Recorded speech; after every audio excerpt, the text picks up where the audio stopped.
समय और लड़ाई देने के लिए तैयार रहिए। होली और सब चीज खेलने के लिए हम लोग सामने तैयार है साथियों। बहुत सभी साथियों को धन्यवाद बधाई। फिर तो हम लोग यहाँ मंडप पर आ जाएंगे। सभी साथियों से समय रहते आ जाना है। धन्यवाद। सरोज जी आज फिर धरने पर बैठ गए। धरने पर हम नहीं बैठे, ये बक्सर के लोगों के लिए यहाँ के प्रशासन और रेल प्रशासन बैठा रहे। हम लोगों को क्या जरूरी है कि यहाँ धरने पर बैठे, लेकिन ये प्रशासन मजबूर कर रही है कि हम लोग रेल चक्का जाम करेंगे तभी ये लोग ये रेलवे क्रॉसिंग खोलेंगे। पिछली बार आपने रेल रोकने की कोशिश की थी, आश्वासन कुछ मिला था? आश्वासन मिला था कि नहीं हम लोग 10 दिन में रेल क्रॉसिंग खोल दें। प्रयास कर रहे हैं, हम लोग अपने ऊपरी पदाधिकारियों से बात कर रहे हैं, लेकिन हमें यह जनता को भरमाया जा रहा है, फुसलाया जा रहा है, बहकाया जा रहा है। इसलिए कि अगर खोलना होता तो दोनों पद पावरफुल है, संवैधानिक है, जो डीएम साहब का पद होता है और डीआर राम साहब का पद होता है। आखिर बक्सर के जनता के लिए ये लोग बैठे हुए हैं और बक्सर की जनता इतना शोषण, लाचार, बेबस, गुलाम इनको बना कर रखा गया है। कैद, पिंजड़े में कैद के तरह रख दिया है यहाँ के जनता को, महिलाओं, बूढ़े बुजुर्ग, बच्चों को। अब तो सावन भी शुरू हो गया है। सावन भी शुरू हो गया है, देख लीजिए। अब श्रद्धांजलि जितना है वो जाएंगे गंगा जी जल लेने के लिए और भोलेनाथ का जल चढ़ाएंगे।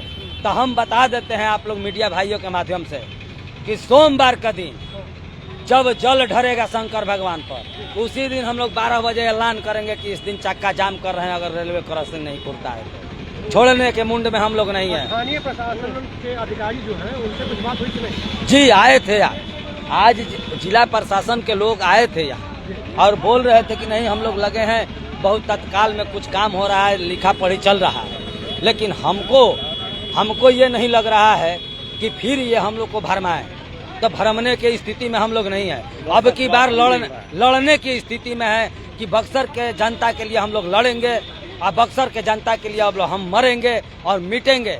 अगर बात नहीं बनती है तो इसके बाद 2 आदमी पर तो आंदोलन चलेगा, तीसरा आंदोलन रेल मंत्री पर होगा। डीएमओ साहब को हम लोग आंदोलन करेंगे कि ये जिला चलाने जो नहीं है, ये वापस जाएं और डीआर राम साहब वापस जाएं। आपका नाम? सरोज राज। आप क्या कर रहे हैं? मैं चंदन तेजस्वी, मैं आपको बहुत धन्यवाद देता हूँ न्यूज नेशन को कि आपने इस मुद्दा को उठाया। ये देखिए साहब, ये हमारी समस्या नहीं है, ना सरोज राजभर भैया की समस्या है, ये पूरे बक्सर आम जनमानस की समस्या है। आप बिना बताएं रेलवे क्रॉसिंग को बंद कर देते हैं, यहाँ पर धारा लिख देते हैं कि 146 लगेगा, 160 लगेगा। और बताइए जनता कितने अभी प्रभावित हो रही है। अभी आप आए होंगे तो आपको भी अगर 4 व्हीलर से आए होंगे तो कितना घूम कर आना पड़ रहा है यहाँ। ये मुख्य मार्ग है, ये दिनारा और बक्सर को जोड़ती है, लेकिन इस रेलवे क्रॉसिंग को अचानक बंद होने से इतनी समस्या हो रही है कि कहिए मत, इसका कोई निदान नहीं है। मतलब मेरा तो घर यहीं पर है सर। मांग क्या करेंगे सर? हम तो मांग यही करते कि जितना शीघ्र खोला जाए इसको, ताकि आम जनमानस को यहाँ पर लाभ पहुँचे और ओवर ब्रिज को भी तुरंत बनवाया जाए, क्योंकि ये हम लोग तो किसी रेलवे प्रशासन के लिए नहीं है। हम दोनों मांग करते हैं आपके चैनल के माध्यम से कि इस रेलवे क्रॉसिंग को भी जल्द खोला जाए और ओवर ब्रिज को भी तुरंत बनवाया जाए, यही हमारा मांग है। सर, कांग्रेस नेता हैं आप, विपक्ष में हैं, लेकिन लगता है विपक्ष से डरती नहीं है सरकार। नहीं, ऐसी बात नहीं है। अब देखिए, राहुल गांधी जंतर मंतर पे गए, 12 बजे गए और 2 बजे धर्मेंद्र प्रधान जी का इस्तीफा हो गया। और आज ये जो है राहुल जी ये लड़ाई ख़त्म करने वाले नहीं है। 3 मांगे हैं और राहुल जी कह रहे हैं आपको गृह मंत्री भागे चल रहे हैं, प्रधानमंत्री आ नहीं रहे हैं, तो कांग्रेस से तो भाग रही है सरकार। लेकिन बक्सर में तो लगता नहीं है कि क्रॉसिंग खुलेगी। बक्सर में चूंकि ये जिला प्रशासन और रेलवे की साजिश है, चूंकि ये तानाशाह सरकार है और ये तानाशाह सरकार हमारे देश का बच्चों का भविष्य चौपट कर रही है।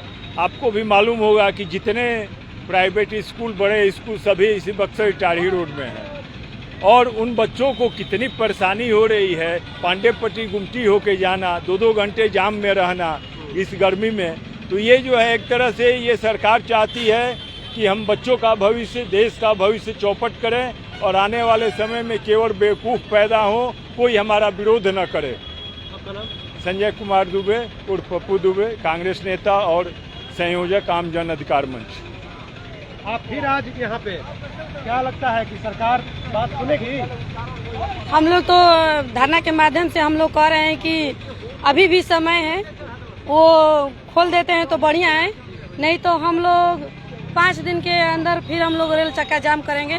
क्योंकि आज हमारे सामने एक महिला 2 बच्चों को लेकर के इस ट्रक को पार कर रही थी, उसका बच्चा गोद में से गिर गया, वो बिलख रही थी, हमसे मांगी मदद की, दीदी हमारे बच्चे को पार कर दीजिए।